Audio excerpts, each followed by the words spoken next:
Alors je me présente, je suis Didier Roin, j'ai 57 ans et je suis donc animateur de la boutique des Baïdés, mon épicerie en vrac.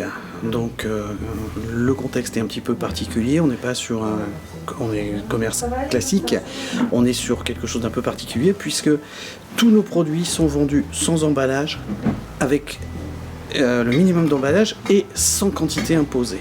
C'est le concept du magasin 750 produits. Les clients peuvent venir avec leur contenant puisqu'on est dans l'esprit zéro déchet et ils ne prennent juste ce dont ils ont besoin. Ainsi, le système est doublement vertueux.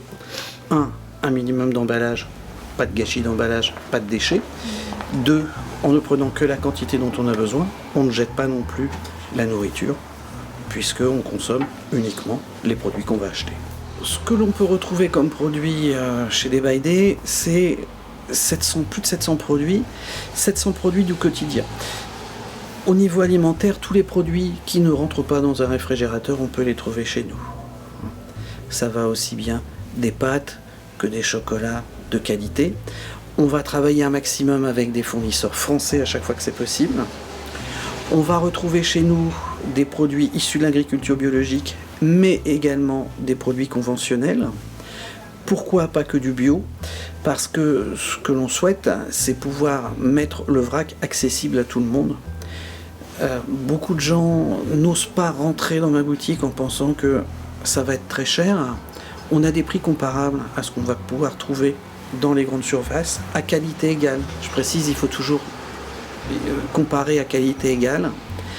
Donc on va trouver des produits au même prix, voire moins cher, puisque le vrac permet de faire des économies entre 5 et 30% moins cher qu'au niveau du commerce traditionnel. Nous, les producteurs que nous avons, les informations, les noms des producteurs, la provenance est indiquée sur nos étiquettes, mais ce ne sont pas forcément des producteurs que le grand public va connaître. On va travailler avec des PME, avec des entreprises familiales, voire des artisans. Il a fallu du temps pour qu'on nous connaisse, puisqu'on partait d'une feuille blanche, ça n'existait pas. Mais maintenant, de plus en plus de personnes adhèrent au principe du zéro déchet. La mobilisation est possible, tout à fait. De plus en plus de consommateurs sont conscients qu'on ne peut plus continuer à produire des déchets à outrance. C'est très facile, on est au bord de la mer, il suffit d'aller se balader sur les plages pour voir le nombre de plastiques qui sont rejetés sur nos côtes. Alors comment j'ai rencontré Éole ? Je cherchais un système vertueux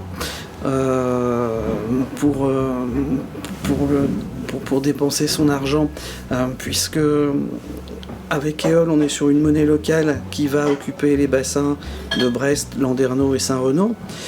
Cet argent ne peut pas être thésaurisé, cet argent ne peut pas être envoyé non plus dans des paradis fiscaux, donc cet argent va être dépensé forcément là où on est. Donc c'était pour moi l'intérêt de la démarche premier.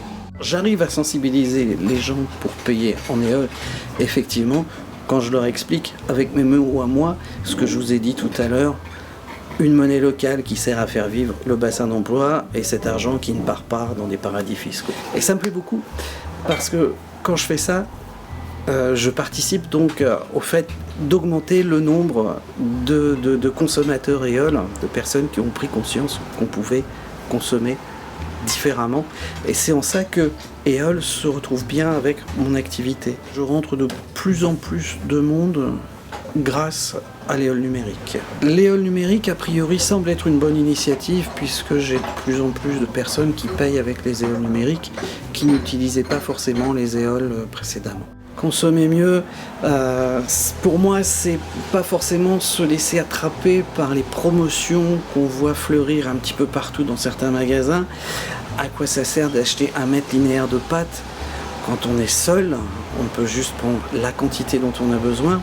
Consommer avec Éole, c'est permettre de faire vivre ces commerçants de quartier, c'est permettre de faire vivre des structures de quartier. Éole, ce ne sont pas que des commerçants, ce sont aussi d'autres types de structures.